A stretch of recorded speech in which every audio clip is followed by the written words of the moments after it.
Allô,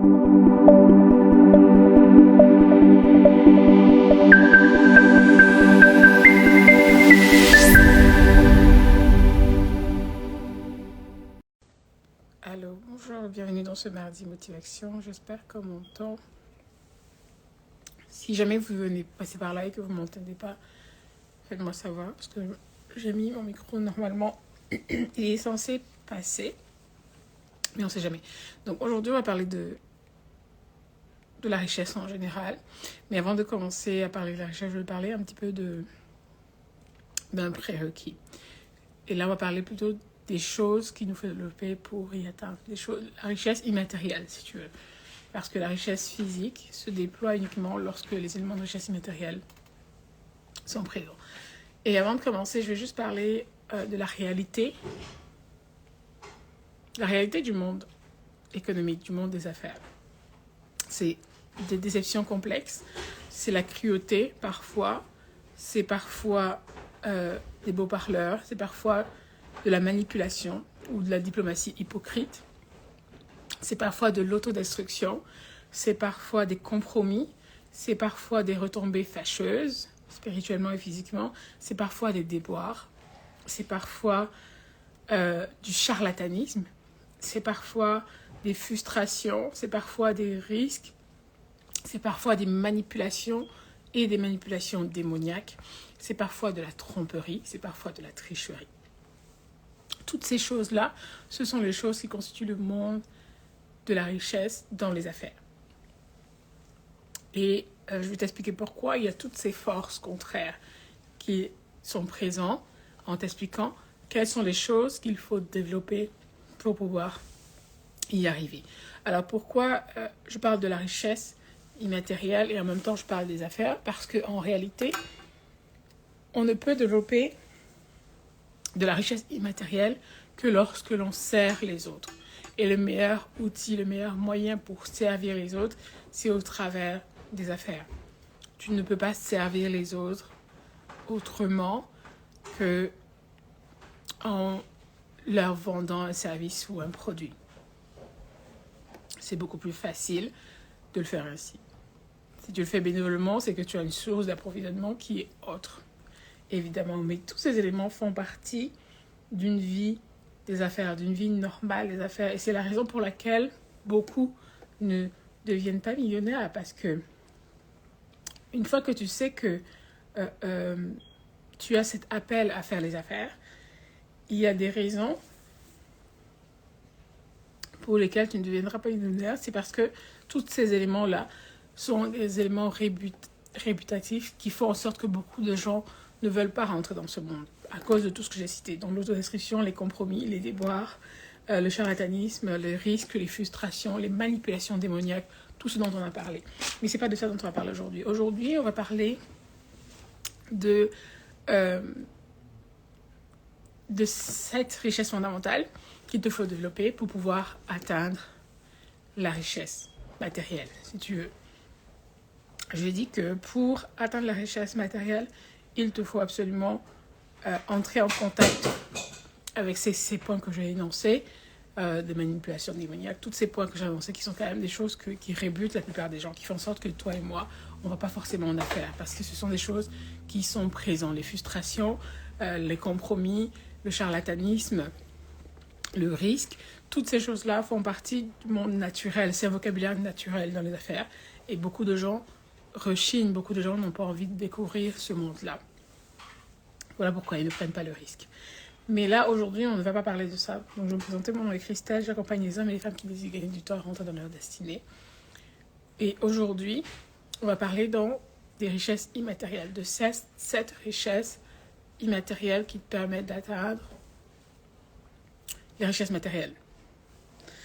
Et pourquoi j'ai voulu parler des points au début, en introduction, des points que j'ai développés, que je ne vais pas développer, mais dont je t'ai parlé tout à l'heure, les manipulations démoniaques, toutes ces choses-là.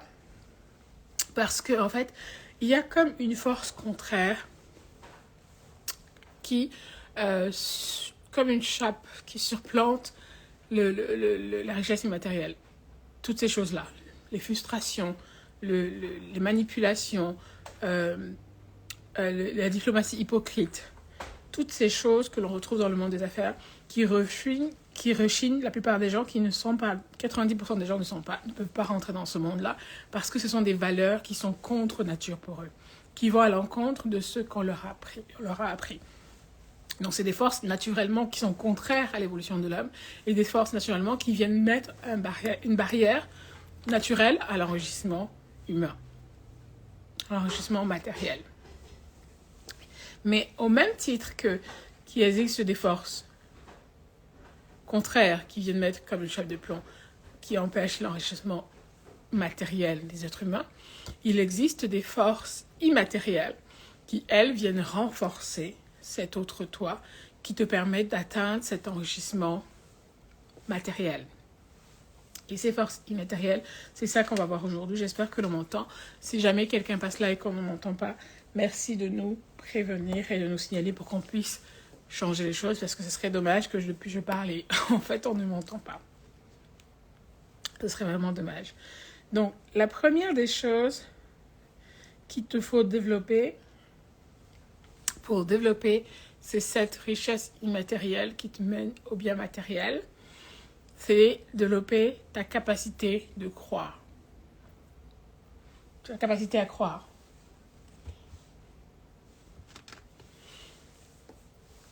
Je cherchais si j'avais une Bible derrière moi. La capacité à croire, c'est le premier élément qui te fait développer de richesse immatérielle. Tu ne peux être riche matériellement si de manière invisible, de manière immatérielle, tu ne te crois pas, tu ne te vois pas comme étant quelqu'un de capable d'attirer ou d'être riche immatériellement. La capacité à croire relève en fait de l'idée que tu sais que tu es équipé par Dieu de pouvoir manifester les choses matérielles.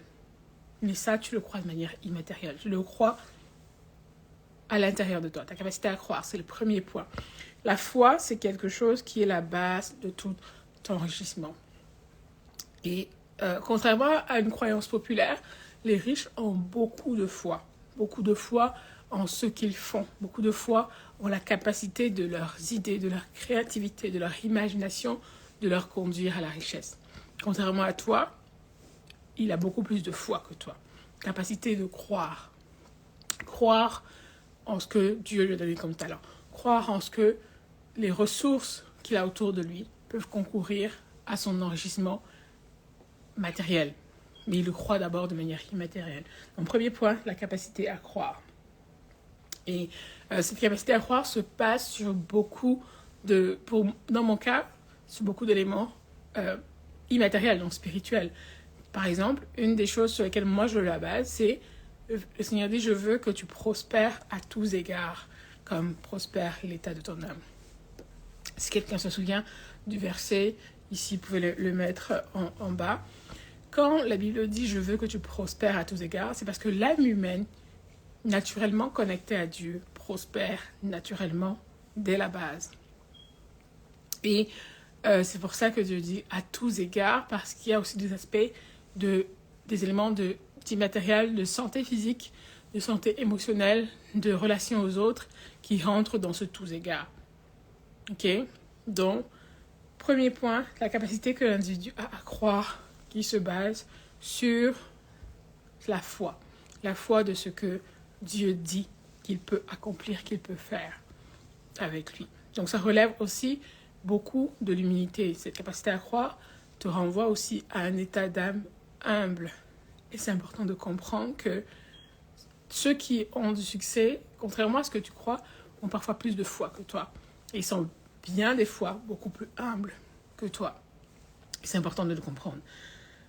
Le deuxième point, pour pouvoir acquérir des richesses immatérielles dans ce monde, malgré toutes les forces contraires que je t'ai citées tantôt, les manipulations démoniaques et autres, il te faut pouvoir avoir la volonté de partager. La volonté de partager. Et ce point, c'est fondamental. La générosité ou la volonté de partager sont une des richesses immatérielles qui te conduit à la richesse matérielle.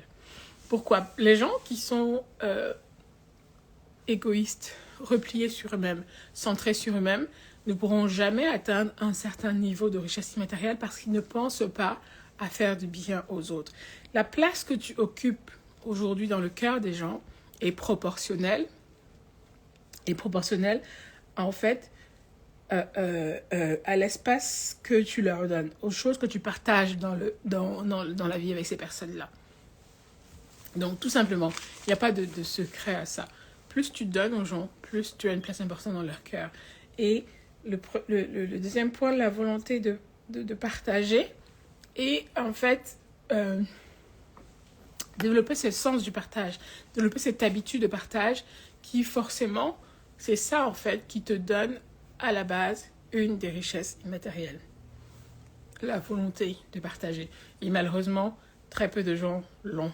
Et on peut le voir dans les résultats. Très peu de gens sont dans le cœur des gens parce que c'est un des secrets. Ce qui te met dans le cœur des gens, c'est ta volonté à partager. Si tu te sens aujourd'hui pas tant aimé que ça, c'est que tu ne partages tout simplement pas avec tant de personnes. Donc, si tu veux changer les choses, si tu veux changer ton état d'être par rapport à ça, décide d'être quelqu'un de généreux, d'être quelqu'un qui partage plus avec les autres. Et tu vas voir que naturellement, la place que tu vas occuper dans leur cœur va changer. Malheureusement, les gens veulent le contraire.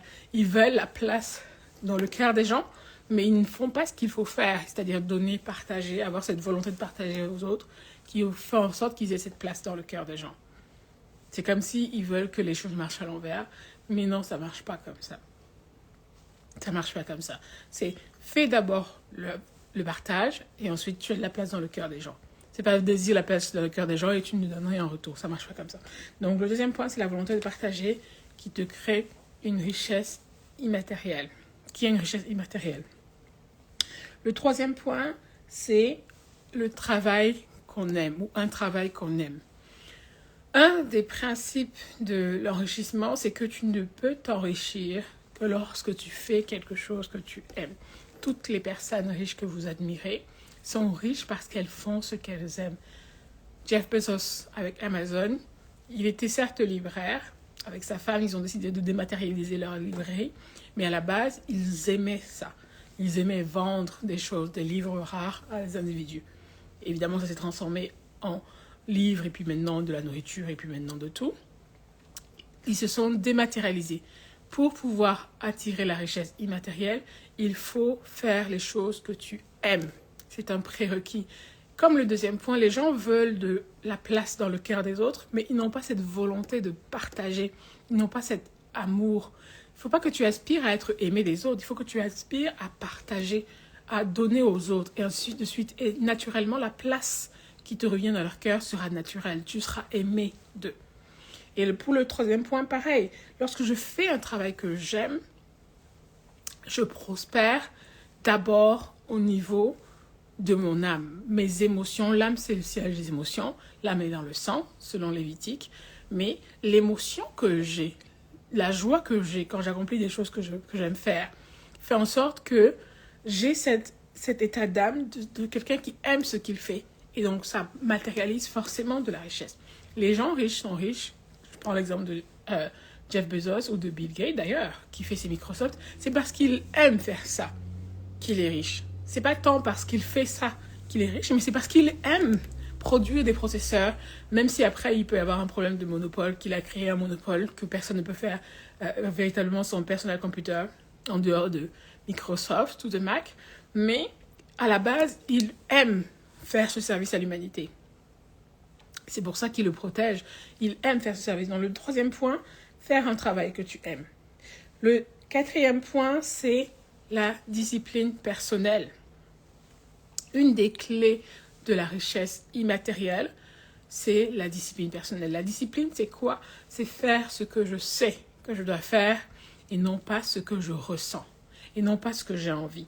Aujourd'hui, mon feeling me dit que j'ai envie de me blottir sur le canapé, regarder un film, un théâtre, peu importe, et ne rien faire. Ça, c'est le feeling, c'est ce que je ressens. Mais ce que je sais, c'est que je ne peux pas passer une journée sans lire un livre. Ce que je sais, c'est que je ne peux pas passer une journée sans nourrir mon esprit, sans nourrir ma volonté, parce que moi, je suis consciente que mon subconscient se nourrit de ce que j'écoute, de ce que j'entends. Donc, je me donne la discipline de ne pas écouter des conneries sur les réseaux sociaux. Je me donne la discipline de ne pas donner mon temps à tout le monde. Je me donne la discipline de ne pas prêter mon esprit, de ne pas laisser mon esprit penser ce qu'il veut. Je me donne la discipline d'aller faire la méditation de 5 heures du matin, même si j'ai envie de dormir. Je ressens qu'à 5 heures du matin, je veux dormir, mais je me lève quand même pour méditer parce que je sais que ça conditionne ma journée. Ça me permet d'être familier avec qui je suis, avec les types de pensées que j'ai ce matin. Et je sais que cette journée sera une belle journée parce que j'ai commencé par la méditation. Et non pas par toutes les conneries. Parce que quand je commence par ce que les gens disent dans les réseaux sociaux, je nourris ma journée. Je nourris mon subconscient de quelqu'un qui se bagarre.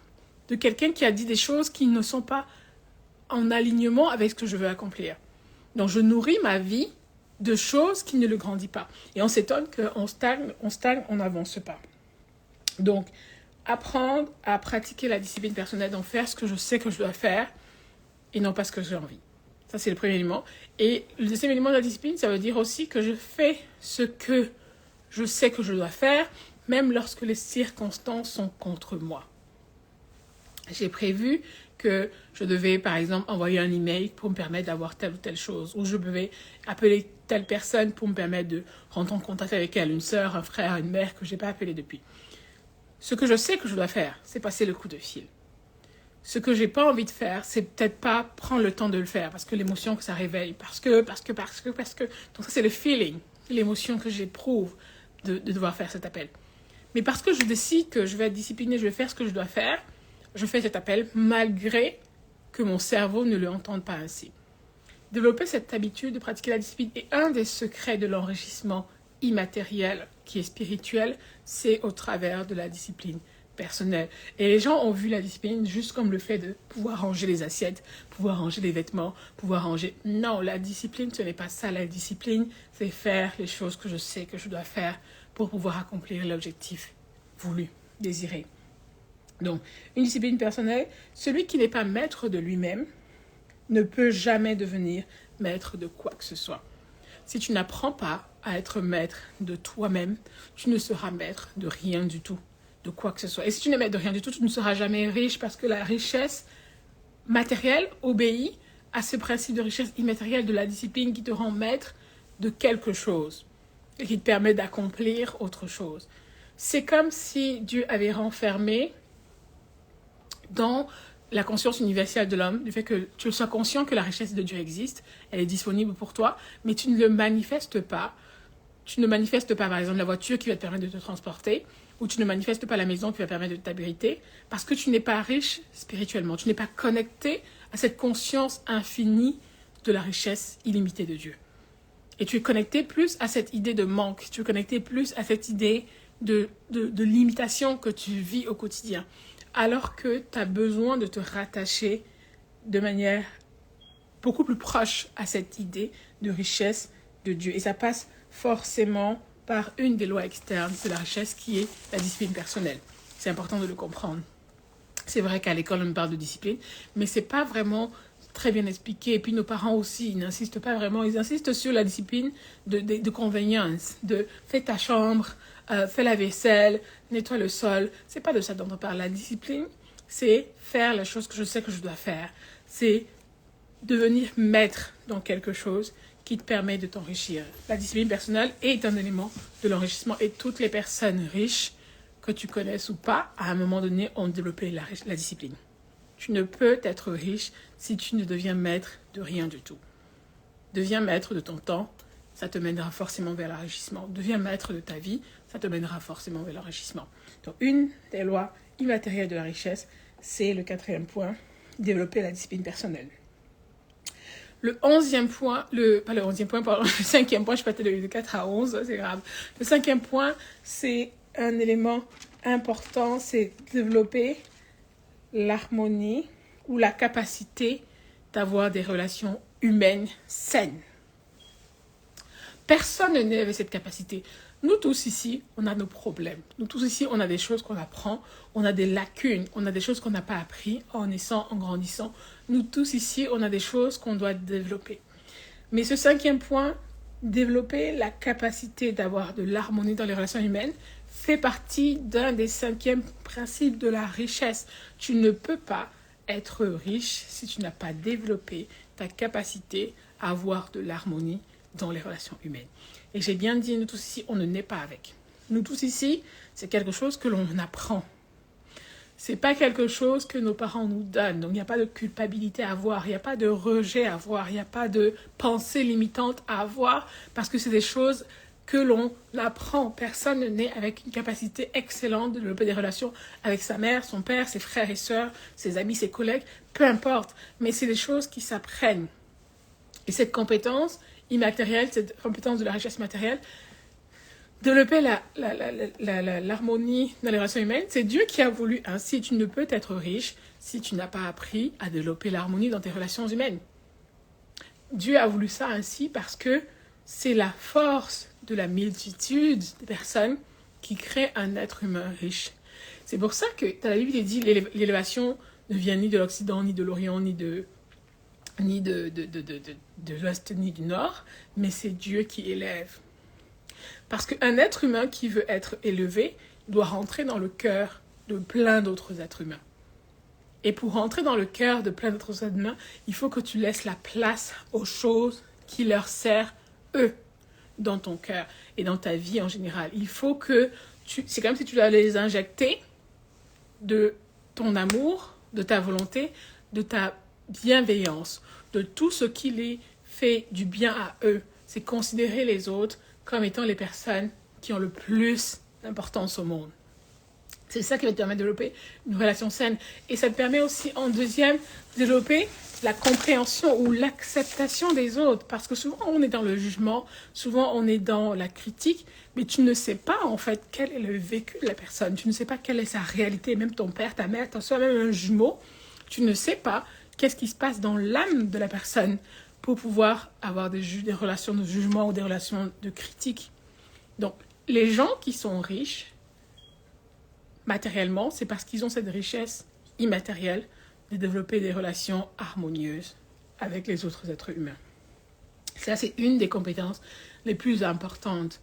Cette capacité de résilience, cette capacité de pardon, cette capacité de compréhension, je dirais même d'amour, c'est ce que ça prend de pouvoir être dans l'amour que de dire que cette personne, par son attitude, me blesse, mais à cause de ce que je veux, cet enrichissement pour moi, immatériel pour moi, je vais aller vers elle. Je vais faire cet effort de me rapprocher d'elle et de me donner pour elle pour pouvoir acquérir ma richesse immatérielle.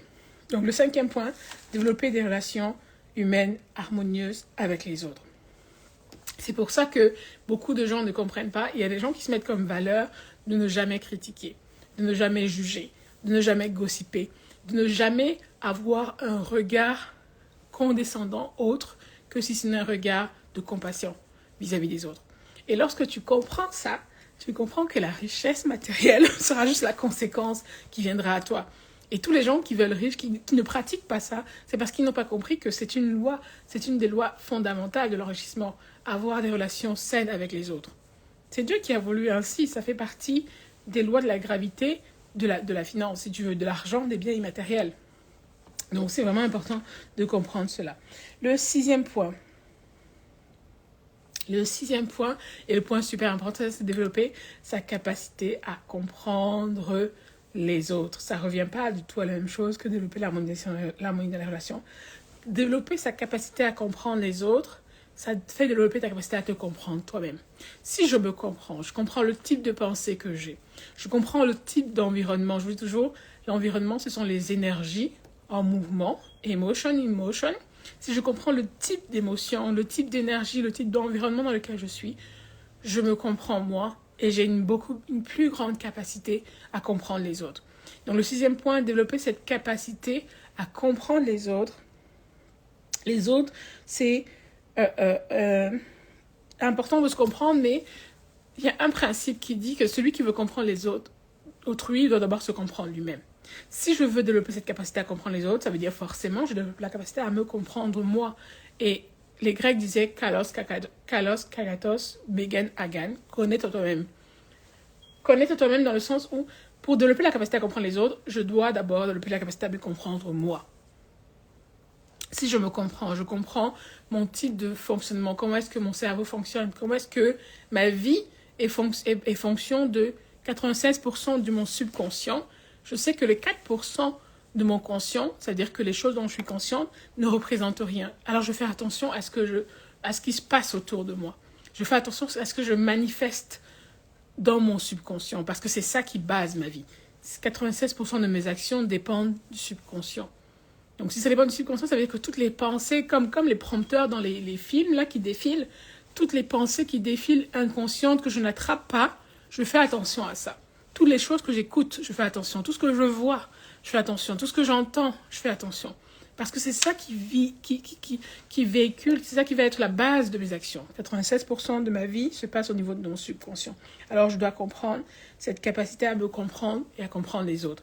Super important, qui est un 6e point, un élément de la richesse immatérielle pour manifester la richesse matérielle. Le 7e point, qui est un point important, c'est avoir une attitude mentale positive. Et je vais m'arrêter ici, c'est le 7e point. Tu ne peux être riche si tu n'as pas appris à développer une attitude mentale positive. Napoléon Hill l'appelle l'autre soi. Il dit en fait que l'être humain est multi-identitaire, a plusieurs identités. Et dans cette identité, il y a une identité physique. L'identité physique, il dit que c'est l'image de toi que tu as dans le miroir. Et que dans l'image de toi que tu as dans le miroir, tu as 2 identités, principalement. Tu as l'identité de la personne négative, celle qui pense échec, celle qui pense non-accomplissement, celle qui pense pauvreté, celle qui pense maladie, celle qui pense toutes les choses, incapacité, toutes les choses qui ne sont pas glorifiantes pour toi et qui ne t'aident pas beaucoup. Et il dit aussi qu'il y a l'autre pensée, l'autre toi qui est le toi positif, contrairement au toi négatif qui pense juste cupidité, pauvreté, usurpation, doute, maladie, peur, comment est-ce qu'il va extorquer les gens pour avoir ce qu'il veut, comment est-ce que les autres ne l'aiment pas, bref, c'est le moi négatif, physique négatif. Il dit aussi qu'il y a le moi positif. Le moi positif, le toi positif, c'est le toi qui pense amour, santé, amitié, créativité, réussite, service aux autres, richesse, etc. Et que ce moi positif ne peut s'épanouir que c'est dans ce moi positif uniquement que tu développes la richesse. Que la richesse se développe uniquement dans ce moi positif. Donc, et en même temps qu'il dit ça, que on a ce moi positif, on a ce moi négatif, c'est que pour pouvoir réussir, il dit que pour pouvoir manifester la richesse dans ta vie, il te faut développer une attitude mentale positive et que c'est le premier pas, c'est la base. Ce 7e point, c'est la base de la richesse d'un être humain. Avoir une attitude, c'est pas juste la positivité, c'est pas juste dire que ok, aujourd'hui va être une belle journée, je passe un sale moment, je me sens frustrée, mais je vais juste te dire ça va être une belle journée. Et puis le fait de le dire, non, c'est le fait de le vivre, le fait de ressentir une attitude mentale continuellement positive. Par exemple, cas concret, tu es avec une collègue ou un collègue et il te manque de respect ou elle te manque de respect, peu importe ce que ça veut dire le manque de respect pour toi à l'espèce, là je parle juste de manière plus large. Et tout de suite tu rentres dans le jugement. Tu te mets à dire oh non, de toute façon elle est nulle, de toute façon il est bête lui, de toute façon anyway, tu te mets dans cette attitude mentale négative. Tu ne peux prospérer dans cette attitude mentale négative parce que tu n'as pas écouté.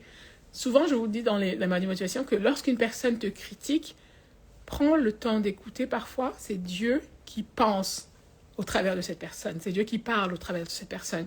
Donc, plutôt que de sortir avec cette attitude négative, de dire, de toute façon, elle, je ne lui parle pas, ou bien elle, je vais lui dire 2 mots, prends le temps de réfléchir, de back up, et d'avoir cette réflexion, de dire que si cette personne pense ça, ou a pu murmurer ça de moi, je vais lui envoyer tout l'amour qu'il est nécessaire pour acquiescer à la vie, acquiescer à Dieu que j'ai entendu le message, aide-moi à changer ce qui doit être changé en moi. Et là, je développe une attitude mentale positive face à mon environnement. Évidemment, c'est difficile de développer une attitude mentale positive si tu te mets constamment dans un environnement négatif. Ça fait partie aussi de l'intelligence de comprendre que je ne peux pas être dans un environnement négatif. Environnement, ce sont les énergies en mouvement, donc les pensées des gens autour de moi, s'ils sont constamment négatifs, je ne peux être dans cet environnement et prospérer en fait. Donc, pour pouvoir avoir la richesse immatérielle, il me faut me mettre dans un environnement mental, une attitude mentale positive. Penser tout ce qui est honorable, louable, bon et gros. La Bible ne le dit pas comme ça, mais j'exagère. Tout ce qui est beau, bon, sont l'objet de vos pensées. Je ne peux pas avoir cette attitude de me mettre dans une attitude mentale positive si je suis en train de penser que pourquoi cette personne m'a parlé ainsi, pourquoi lui il fait ça, pourquoi... Non, c'est pas une attitude qui favorise la prospérité, la richesse immatérielle. Pour pouvoir développer la richesse immatérielle, je dois me mettre absolument dans une attitude mentale positive. Et ça passe par ce que j'écoute, ça passe par ce que j'entends, ça passe par mes pensées, parce que je rumine. Je dois pouvoir contrôler mes pensées. À chaque fois que j'ai une pensée négative, je peux me dire en moi-même, ou à haute voix, Christelle, change. Avec autorité. Je parle à mon âme, en fait. Si j'ai une pensée négative sur quelqu'un ou sur une situation, je dis à mon âme, Christelle, change. Et à l'instant même, je transforme cette pensée en une pensée positive. Ça me met dans une attitude positive. Ça me fait changer de mood, en fait. Et cette manière de changer de mood, c'est ça qui te fait obtenir la richesse matérielle. C'est parce que tu es riche immatériellement, de ces 7 points que j'ai développés, que tu deviendras riche matériellement. Et le 8e point, qui est un peu le bonus, c'est que la sécurité matérielle vient par le service à autrui. Le 8e point, tu ne peux pas être riche dans ce monde si tu te contentes d'un salaire dans un emploi. Parce que le salaire dans un emploi rend un service à ton patron dans l'absolu, à une personne. Et tu ne peux jamais être riche si tu rends service à une personne. C'est pour ça que les gens ont des salaires misérables. Ils échangent leurs rêves pour des $2 000, $3 000, $4 000. C'est de la misère par rapport à l'abondance, à la richesse infinie de Dieu. Parce que leur vie, en fait, parce que quand tu vas au travail, tu échanges ta vie, ton temps, ton énergie vitale contre de l'argent. Et la plupart des gens sont dans cette tranche-là, 5 000 euros pour la classe moyenne maximum. Est-ce que ta vie vaut juste 5 000 euros par mois? Est-ce que ton niveau, je sais pas comment dire ça, est-ce que la connexion illimitée de Dieu se limite à 5 000 euros par mois? Non. Tu dois pouvoir être capable d'attirer plus, ou en francs CFA, 1 million de francs CFA ou 2 millions de francs CFA. Tu dois pouvoir être capable de manifester plus, mais tu manifesteras plus lorsque le service à autrui, lorsque, c'est le 8e point, la sécurité matérielle vient lorsque le service à autrui est beaucoup plus important. Ton salaire est fonction de le nombre de personnes qui est capable de faire ce que tu fais, moins comment tu le fais, divisé par rapport au nombre de personnes qui peuvent faire ce que tu fais. Plus il y a de personnes qui peuvent te remplacer, qui peuvent faire ce que tu fais, plus ton salaire va être moindre. Mais même avec ça, tu ne manifesteras jamais de richesse immatérielle dans un salaire. Une richesse immatérielle vient lorsqu'on rend service aux autres. C'est pour ça que les gens les plus riches sont les créateurs, les inventeurs et les entrepreneurs, parce qu'ils rendent le plus de service à l'humanité, le plus de service aux autres. Et c'est un principe à comprendre. Donc commence à réfléchir, quel service puis-je rendre aux autres? Ça peut être les gens autour de toi, ça peut être au niveau de l'alimentaire. Pour partir à la base, reviens aux besoins fondamentaux. Les gens ont besoin de se nourrir, les gens ont besoin de se vêtir, les gens ont besoin de se déplacer, les gens ont besoin de se loger, les gens ont besoin de sécurité, ils ont besoin de s'entertainer, ils ont besoin de se sentir protégés. Reviens à la base. Quels sont les besoins fondamentaux des gens? Ok, les gens veulent bien manger. Ok, les gens veulent bien boire. Ok, les gens peuvent bien se déplacer, se transporter. Qu'est-ce que je peux faire à mon niveau qui rend un service à autrui? Une des choses que moi, je me suis donné comme mission de faire, c'est de vulgariser l'enrichissement ou de vulgariser le savoir sur l'enrichissement pour que les gens n'aient plus cette mentalité de manque, n'aient plus cette mentalité d'échec. Ça ne me coûte rien de tout, ça me coûte ma connexion Internet, ça me coûte mon temps sur Internet et ça me coûte mes micros, mes ring lights, etc. Mais pas grand-chose en fait. Qu'est-ce que je peux faire pour rendre un service à autrui qui va me permettre de manifester ces richesses matérielles que je désire? C'est le 8e point.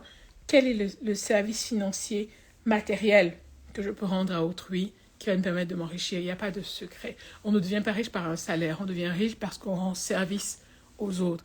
Et plus le service que je rends est important, et plus le service que je rends est réel, plus le service que je rends est utile, plus je deviens matériellement riche. Donc c'est important de comprendre ce 8e point. Et ce n'est que ça qui te permet de développer la richesse immatérielle. Et le 10e point, c'est un peu le bonus. Ou le 9e point, je suis déjà allée jusqu'à 9, c'est l'espoir de la réussite.